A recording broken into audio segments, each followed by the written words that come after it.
योऽन्तः प्रविश्य मम वाचमिमां प्रसुप्तां सञ्जीवयत्यखिलशक्तिधरः स्वधाम्ना अन्यांश्च हस्तचरण श्रवणत्वगादीन् प्राणान्नमो भगवते पुरुषाय तुभ्यम्।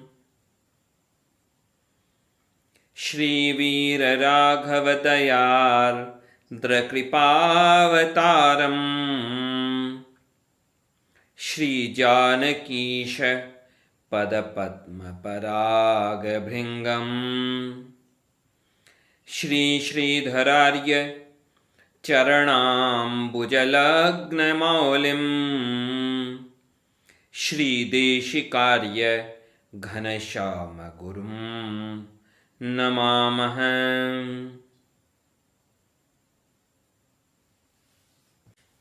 धृतराष्ट्र यानी कौन? जो भी लोग भगवान की दी हुई वस्तुओं को खुद का मान बैठे हैं, भगवान ने धन दिया, संपत्ति दी, प्रतिष्ठा दी, भगवान की दी हुई वस्तुओं को जो खुद का मान बैठे हैं, वे सब लोग धृतराष्ट्र ही तो हैं। धृतराष्ट्र का मतलब क्या? जो दूसरे की वस्तु को हड़प कर बैठा है, दबा कर बैठा है, खुद के कब्जे में करके बैठा है और खुद का मान बैठा है, वह धृतराष्ट्र है। हर वस्तु है किसकी? हर वस्तु है भगवान की। जिस किसी को जो कुछ भी प्राप्त हुआ, मान, प्रतिष्ठा, धन, संपत्ति, वह सब किसका दिया हुआ है? वह सब भगवान का दिया हुआ है। हमारे रामानुज संप्रदाय में अहिर्बुद्ध संहिता का बड़ा महत्व है। अहिर्बुद्ध संहिता में कहा गया नमस्कार के बारे में कि ये जो नमस्कार है, ये जो हाथ जोड़ते हैं, नमः कहते हैं, नमः नमस्कार, तो ये नमस्कार क्या है? इस नमस्कार का मतलब क्या है? तो बड़े सूक्ष्म में, बहुत संक्षेप में, बड़ी गहरी बात कही गई वहां पर अहिर्बुद्ध संहिता में। न मे इति नमः, मेरा कुछ भी नहीं है, जो कुछ है सो भगवान का है, यह भाव जो है यही नमस्कार है। इस नमस्कार का मतलब क्या हुआ कि ये जो दोनों हाथ हैं ये भगवान की आज्ञा से काम करेंगे। ये जो हाथ जो भी कार्य कर रहे हैं ये भगवान की आज्ञा के अनुसार कार्य करेंगे। इन दोनों हाथों से जो कुछ प्राप्त हो रहा है वह सब भगवान ही हमें दे रहे हैं। नमस्कार का मतलब ही यही कि जो भी है, जो भी प्राप्त है, वह सब भगवान का है। मेरा कुछ भी नहीं है, जो भी है सो भगवान का है। मैं भगवान का दास, मेरे पास जो कुछ वह सब भगवान की वस्तु, जो कुछ भी प्राप्ति है, जो कुछ उपलब्धि है, वह सब भगवान की है। मेरा कुछ भी नहीं, यह भाव जो है यही है नमस्कार, यही है समर्पण। और जहां यह भाव न हो, जहां पर यह भाव हो कि यह मेरा, ये मैं, जहां अहंकार का भाव हो, जहां मेरे पने का भाव हो, जो अपनी बताता हो वस्तुओं को कि यह मकान मेरा, यह फैक्ट्री मेरी, यह दुकान मेरी, मेरा मेरा करे, जो मैं करे, वह सब अहंकार, वह सब धृतराष्ट्र वाला भाव। तो जो सद्बुद्धि की बात है वह बात यही है कि हम अपने मैं का त्याग करें, मेरे पने का त्याग करें। मम इति द्व्यक्षरो मृत्यु, ये जो मैं और मेरा इस भाव का त्याग हो तो हम धृतराष्ट्र वाले अंधेपन से मुक्ति पाएंगे। हमारे स्वामी यमुनाचार्य जी महाराज ने बड़े सुंदर ढंग से कहा आलवंदा स्तोत्र में, मम नाथ यदस्ति योऽस्म्यहं सकलं तद्धि तवैव माधव। कि भगवान, पहले मैं सोचता था कि यह मेरा है, भगवान सोचता था कि मैं आपको यह अर्पण करता हूं, लेकिन भगवान यह सब तो भ्रम था। भगवान, जब मैं इस भ्रम से दूर हुआ तो मुझे पता लगा भगवान कि मेरे पास जो कुछ है वह सब तो भगवान आपका है। मैं भी अपना नहीं हूं भगवान, मैं भी आपका दास हूं। तो भगवान मैं क्या करूं अर्पण आपके चरणों में। यह है भाव भक्तों का कि वो अपने आप को भी अपना नहीं मानते, वो अपने आप को भी भगवान का दास मानते हैं, भगवान की वस्तु मानते हैं। तो वो दूसरी किसी वस्तु को अपना कैसे मान सकते हैं। नियतः स्वमिति प्रबुद्धधि रथवा किन्नु समर्पयामिते। क्या करूं मैं अर्पण भगवान, मैं स्वयं अर्पण हूं आपके चरणों में। भगवान मेरी हर वस्तु आपकी है भगवान, मैं आपका और मेरा सब कुछ आपका भगवान। यह भाव है भक्तों का। लेकिन आज के समय में तो प्रदर्शन ही प्रदर्शन होता है।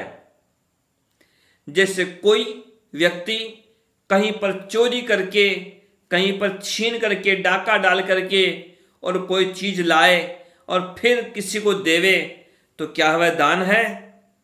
वह दान नहीं हो सकता, क्योंकि वह वस्तु चोरी करके लाया था, वह डाका डाल के लाया था, वह वस्तु उसकी है ही नहीं। अब जो वस्तु जिसकी है ही नहीं वह किसी को भी देता है, चुरा करके डाका डाल के देता है, तो उसका दान नहीं होता, उसका तो पाप ही होता है, उसका तो अपराध ही होता है। और संसार में अधिकतर क्या हो रहा है? यही तो हो रहा है अधिकतर। खुद का कुछ नहीं है, हर वस्तु है जो भगवान ने दी है, भगवान की कृपा से प्राप्त हुई है। बुद्धि दी तो भगवान ने दी। कोई सोचे मैंने अपनी बुद्धि से किया, तो वही बुद्धि किसने दी? बुद्धि भगवान ने दी। सब कुछ किया, जो कुछ किया तो भगवान की कृपा से मिला। परिस्थिति मिली अच्छी तो भगवान की कृपा से मिली, बुद्धि मिली भगवान की कृपा से मिली, कोई आइडिया मिला तो भगवान की कृपा से मिला। तो तुम्हारी क्या उपलब्धि? तुम्हारी उपलब्धि कि तुमने तो बस अपने अहंकार को प्राप्त किया, तुमने केवल अपने अहंकार की उपलब्धि प्राप्त की। ऐसा हुआ कि कहीं पर कोई सेठ जी थे, पुरानी घटना, कोई सेठ जी थे, बड़े धनवान थे, तो कई तरह के दान दिया करते थे। कई मंदिर बनवाए, कई धर्मशाला बनवाई, कई भंडारे चलवाए, बहुत तरह के काम किए। अब समय हुआ विपरीत। समय तो समय है, समय बड़ा बलवान। कोई बलवान नहीं होता, समय बलवान होता है। समय समय की बात, समय समय की बात। देखते हैं कि कई बार पक्षी कीड़ों को खा रहे होते हैं, लेकिन वही कीड़े बाद में पक्षी को खा रहे होते हैं, पक्षी मर जाए तो। समय समय की बात। अब समय की बात ऐसी कि या तो बड़ा धनवान था सेठ, और कभी व्यापार धंधा चौपट हो गया, तो अब गरीबी में दिन कैसे बीते, खाने पीने की व्यवस्था नहीं। लेकिन जहां पर वह सेठ रहता था, जिस राज्य में, तो वहां का राजा भी बड़ा धर्मात्मा था, और राजा ने घोषणा कर रखी थी कि जिस किसी ने भी जो कोई भी पुण्य किया हो तो उस पुण्य को वह बेच सकता है। राजा हर किसी व्यक्ति के पुण्य को खरीदने के लिए तैयार है। रुपया चुका देगा राजा उस पुण्य के बदले और पुण्य खरीद लेगा। अब जो उस सेठ को ये बात ध्यान में आई, सेठानी ने कहा कि जाओ एक आध पुण्य बेच आओ, इतना रुपया तो ले आओ कि कम से कम दाल रोटी चलती रहे। तो वह जो सेठ था 4 रोटी बंधवा करके अपनी सेठानी से चला राजा के नगर की तरफ, और रास्ते में ऐसा हुआ कि जब भूख लगी उस सेठ को, तो भूख लगी तो वहीं कहीं एक पेड़ के नीचे बैठ गया रास्ते के किनारे।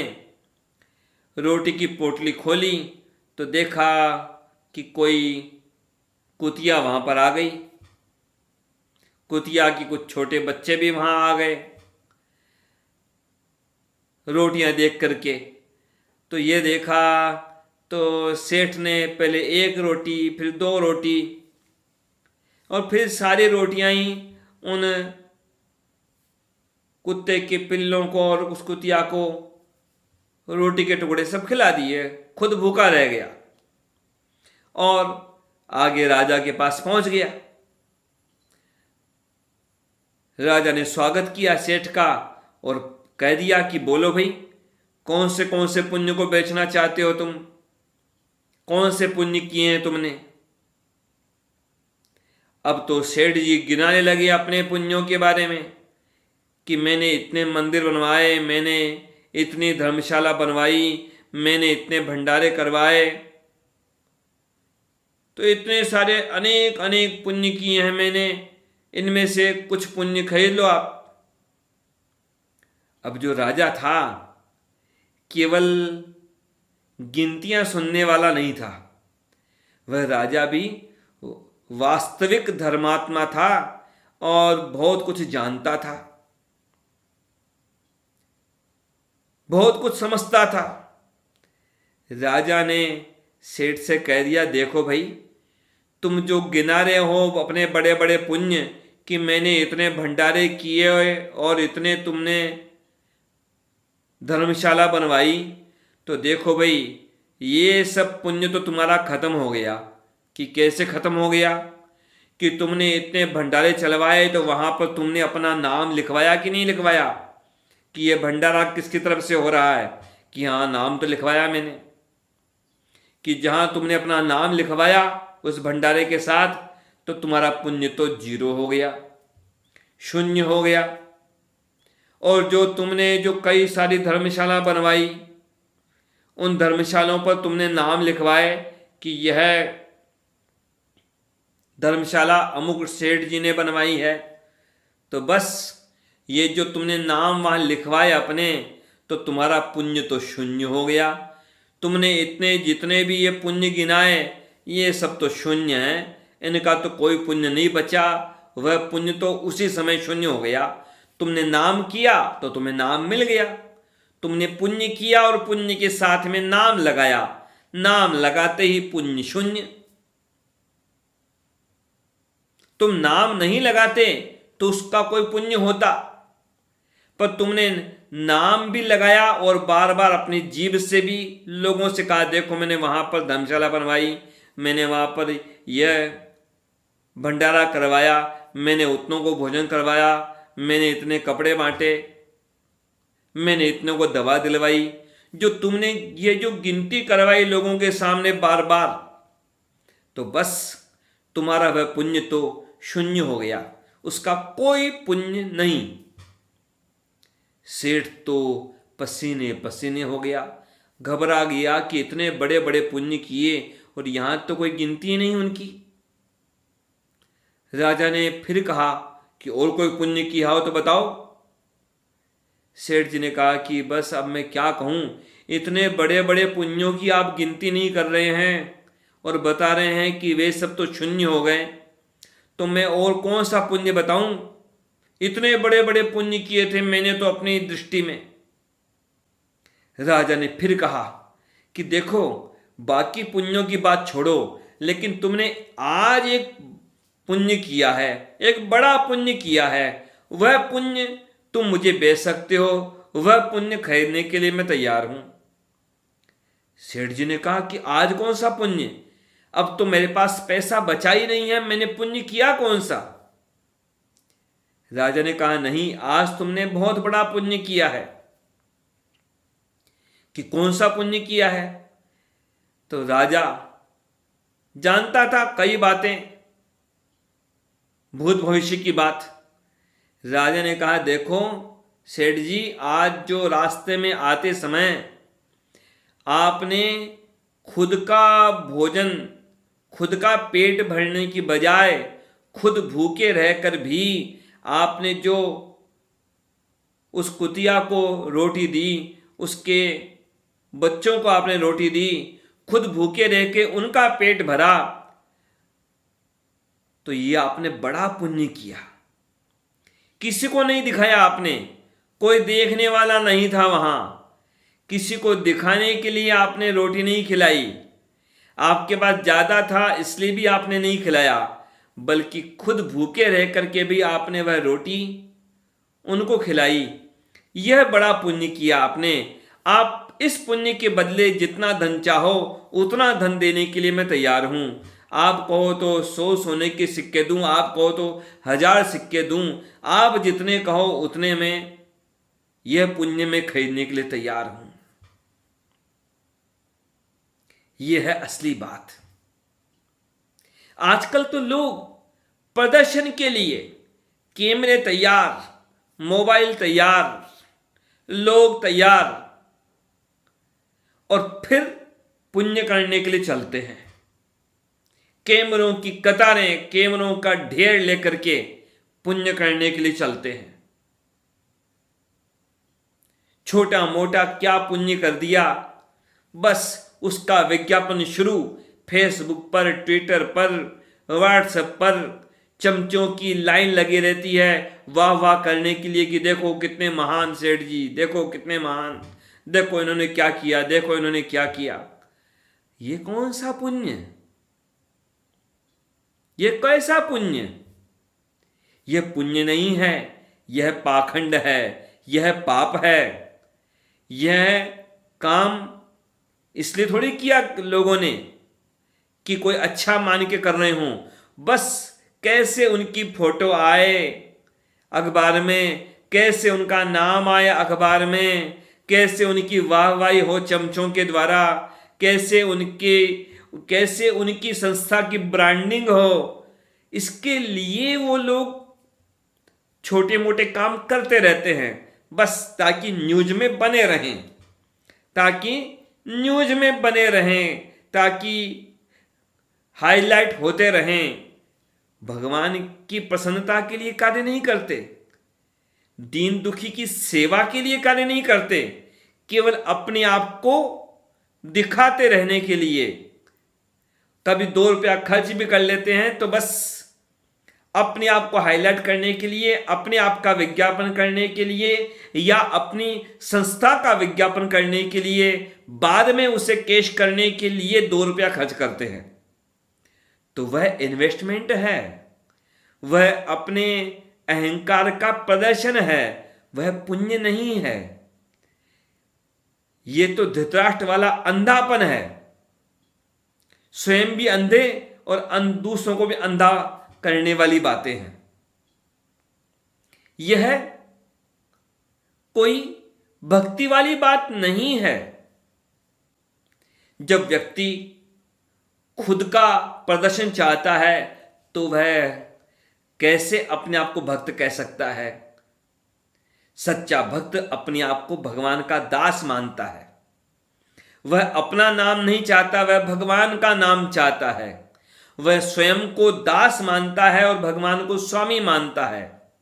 हनुमान जी महाराज तो बड़े गर्व से, बड़ी प्रसन्नता के साथ बारंबार गर्जना करते हैं, दासो हम कौशलेन्द्रस्य रामस्य क्लिष्ट कर्मणः, कि मैं कौन, कि मैं तो राम जी का दास, मैं तो राम जी का दास, मैं तो राम जी का दास। यह है हनुमान जी महाराज की बात। और लोग अपने आप को आजकल दासो हम नहीं कहते, लोग कहते हैं खासो हम, कि मैं कौन, आप कौन। तो लोग ये नहीं कहते कि दास हूं, कि दासानुदास हूं, लोग कहते हैं खास हूं, जो कुछ हूं मैं हूं। तो हनुमान जी से मैचिंग कैसे हो, राम जी से मैचिंग कैसे हो? राम जी से मैचिंग तब होगी जब आप हनुमान जी के जैसे बनोगे, दासो हम कहने वाले बनोगे।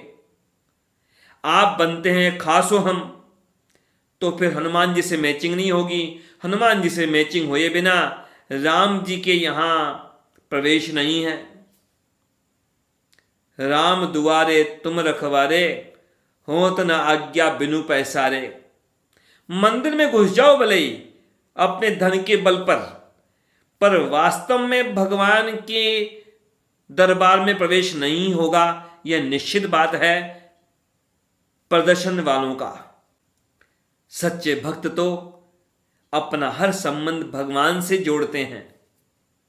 राम रक्षा स्तोत्र में कितने सुंदर ढंग से कहा गया, माता रामो मत पिता रामचंद्र है, स्वामी रामो मत सखा रामचंद्र है, सर्वस्वम में रामचंद्रो दयालुर, नान्यम जाने नैव जाने न जाने, बस मैं तो केवल राम जी का, जो कुछ सो राम जी मेरे। सच्चे भक्तों के लिए और कोई उपलब्धि नहीं है, उनके लिए एक ही उपलब्धि है कि राम जी मेरे हैं, मैं राम जी का हूं। और वो भी क्या क्या राम जी का? आप लोगों ने सुना होगा स्वामी राम सुदास जी महाराज, उनका ये वाक्य पढ़ा भी होगा कई जगह, कि मैं भगवान का हूं और भगवान मेरे हैं। मैं भगवान का हूं और भगवान मेरे हैं। लेकिन जरा और गहराई से चिंतन करने की आवश्यकता है। मतलब क्या है उनका? स्वामी राम सुखदास जी महाराज ये जो लिखते हैं और ये जो कहते हैं, उसका मतलब क्या हुआ? कि मैं भगवान का हूं और भगवान मेरे हैं, इसको जरा और स्पष्ट करें हम तो, मैं भगवान का हूं और भगवान मेरे हैं, ये तो ठीक है, पर क्या है? मैं भगवान का हूं पर क्या हूं, और भगवान मेरे हैं पर क्या हैं? मैं भगवान का हूं तो क्या हूं? दास हूं। मैं भगवान का दास हूं। और भगवान मेरे हैं मतलब क्या है? भगवान मेरे स्वामी हैं। भक्तों का हर संबंध भगवान के साथ जुड़ा रहता है, केवल और केवल इसी भाव के साथ में कि बस मैं भगवान का दास और भगवान मेरे स्वामी। जहां यह संबंध छोड़कर बाकी कोई संबंध बनता हो, वो सारे संबंध समस्या वाले हैं। जब भगवान के साथ संबंध छूट जाए और भगवान का दास बनने की बजाय जब लोग भगवान से अपनी इच्छाओं की पूर्ति कराना चाहें, तो फिर तो उल्टा हो गया संबंध। फिर तो ये हो गया, आप भगवान से अपनी इच्छा पूर्ति कराना चाहते हैं कि भगवान ये करें मेरे लिए, भगवान मेरे लिए ये करें, तो फिर तो क्या हुआ कि आप बन गए स्वामी और भगवान को बनाना चाहते हैं दास। यह है अपराध। तो ऐसा अपराध हमारे जीवन में न हो हमसे कोई। मैं हूं श्री भगवान का, मेरे श्री भगवान, अनुभव यह करते रहो, तज ममता अभिमान। मैं भगवान का दास और भगवान मेरे स्वामी, इसी बात का अनुभव हम करते रहें दिन रात, सोते जगते हर समय। तो हमारा जीवन सार्थक और सफल और धन्य। भगवान के भक्त यही प्रार्थना करते हैं भगवान से बारंबार। पांडव गीता के 3 श्लोक, बड़े सुंदर श्लोक, पांडव गीता में 3 श्लोक उनका उल्लेख करता हूं। वैसे तो उसमें बहुत सारे श्लोक हैं, कहीं पर 80 श्लोकों का संग्रह मिलता है, कहीं पर 90 से ऊपर भी मिलता है। तो वहां भगवान से प्रार्थना करते हुए कहा गया अपने आप के बारे में कि आप कौन हो। तो कहा गया, अहम ही नारायण दास दासो दासानुदासस्य च दास दासः अन्यो न ईशो जगतो नराणाम तस्मादहम धन्यतरोस्मि लोके। कि कौन हो आप? तो कहा कि मैं तो बस भगवान के दास के भी दास के भी दास का भी दास का दास हूं। कैसा भाव! सीधे तौर पर भी नहीं कहा, स्वयं को क्या माना कि मैं तो सीधे तौर पर भगवान का दास बनने लायक भी नहीं हूं, तो किसी भी प्रकार भगवान के दासों का भी दास बन गया तो मेरा जीवन सफल। उसी पांडव गीता स्तोत्र में कहा गया, मज्जन्मनः फलमिदं मधुकैटभारे मत्प्रार्थनीय मदनुग्रह एष एव त्वद्भृत्य भृत्य परिचारक भृत्य भृत्य भृत्यस्य भृत्य इति मां स्मर लोकनाथ।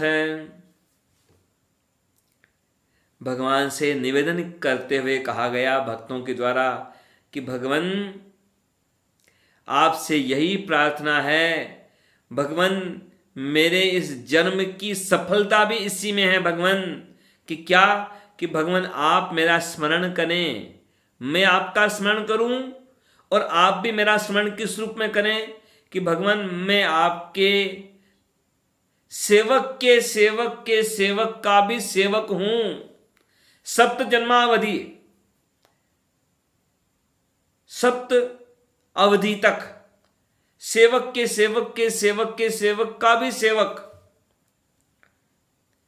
कि भगवान ऐसा समझिए मुझे तो आप। कैसा भाव भक्तों का! भगवान से भक्त यही चाहते हैं कि भगवान बस यही कृपा करो मुझ पर कि मुझे आप अपने दास के रूप में स्वीकार कर लीजिए भगवान।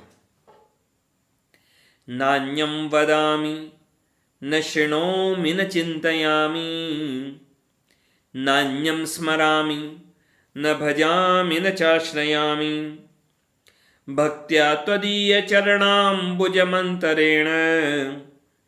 श्री श्रीनिवास पुरुषोत्तम देहि दास्यम।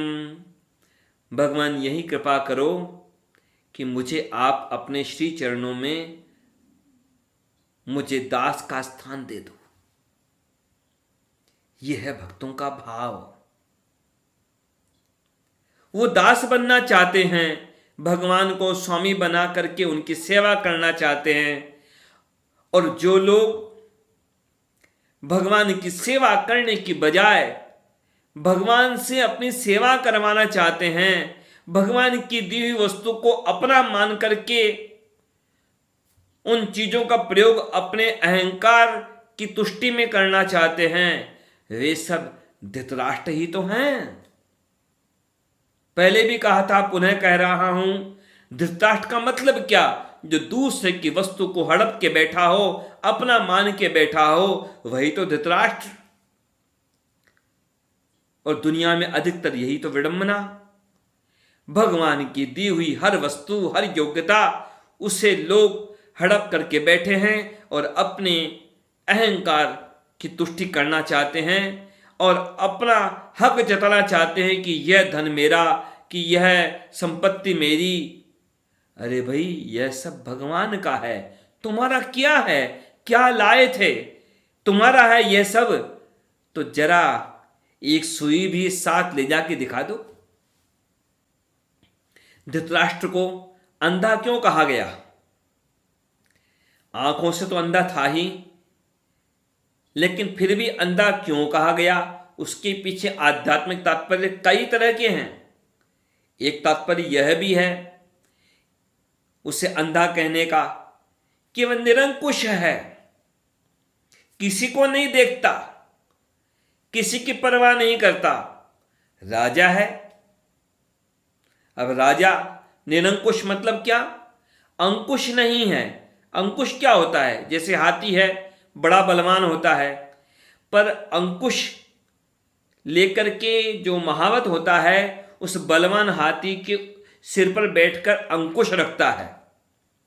बलवान तो है हाथी, लेकिन उस बलवान हाथी के बल को नियंत्रित रखता है वह महावत।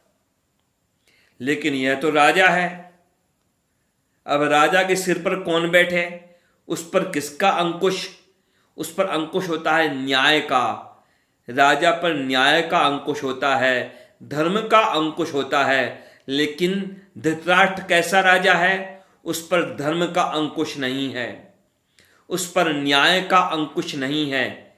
ऐसा मोह में अंधा राजा है, ऐसा क्रोध में अंधा राजा है, इसलिए उसे अंधा कहा गया। कोई रोकने वाला नहीं, कोई टोकने वाला नहीं, ऐसा अंधा राजा है। जो मन में आए वह करता है, इसलिए कहा गया उस धृतराष्ट्र को अंधा। बड़ा पद है, बड़ी जोड़ तोड़ है, बड़ी सेना है धृतराष्ट्र के पास, बड़े बड़े दोस्त हैं और बड़े बड़े दोष भी हैं। दोस्त भी हैं और दोष भी हैं। जिम्मेदारी क्या थी धृतराष्ट्र की? कि वह धृतराष्ट्र अपने बेटों को सही मार्ग पर चलाए। जिम्मेदारी क्या थी? पिता की जिम्मेदारी होती है कि वह अपने संतान को शिक्षा देवे सही मार्ग पर चलने की। लेकिन क्या शिक्षा दी, क्या संस्कार दिए धृतराष्ट्र ने दुर्योधन को, दुशासन को? वह दुर्योधन, वह दुशासन द्रौपदी का चीरहरण कर रहे थे। उसके भरे दरबार में उसके कपड़े उतारने चले थे। वही दुर्योधन पांडवों को धोखे से जला करके मारना चाहता था लाक्षागृह में। अपनी तरफ से तो मार ही डाला था। वही दुर्योधन धोखे से भीमसेन को विष खिलाकर नदी में डुबो के मार रहा था। ये संस्कार थे दिए हुए उस दुष्ट के। अपने बेटों को नहीं संभाला और दूसरी तरफ पांडवों को ज्ञान देता है, पांडवों को उपदेश देता है कि तुम ऐसा करो, तुम वैसा करो। कभी दुर्योधन को बुला के उपदेश नहीं दिया। खुद के बेटे को, खुद के बेटों को एक अक्षर नहीं सिखाया। खुद के बेटों को कुछ ज्ञान नहीं देता है और दुनिया को ज्ञान बांटता घूमता है धृतराष्ट्र। तो कैसी विडंबना है। आजकल भी होते हैं बहुत लोग, घर घर में धृतराष्ट्र बैठे हैं, घर घर में दुर्योधन बैठे हैं। दुनिया के लिए ज्ञान है पर खुद के लिए कोई ज्ञान नहीं है। दुनिया को देने के लिए उपदेश हैं पर खुद करने के लिए कुछ अच्छा काम नहीं है। दुनिया की पंचायती है लेकिन खुद क्या कर रहे हैं? बस खुद की तो पूछो मत। पूरे गांव की टेंशन लेके बैठे हैं, पूरे गांव की पंचायती लेके बैठे हैं, पर खुद क्या कर रहे हैं? बस पंचायती कर रहे हैं। खुद बस पूछो मत कि क्या कर रहे हैं। भगवान के श्री चरणों में प्रार्थना है कि भगवान कृपा करें, सब पर कृपा करें। भगवान हमें विवेक के चक्षु देवें, विवेक के नेत्र देवें, विवेक की दृष्टि देवें। जैसे धृतराष्ट्र मोह में अंधा था, क्रोध में अंधा था, वैसा अंधा कोई न बने। सब पांडवों के समान विवेक की दृष्टि वाले बने और अपने विवेक के द्वारा, अपने सद्बुद्धि के द्वारा सच्चे गुरु के पास जाकर अपने गुरु की कृपा से भगवान की कृपा के पात्र बने। यही भगवान के श्री चरणों में प्रार्थना है। जय श्रीमन नारायण।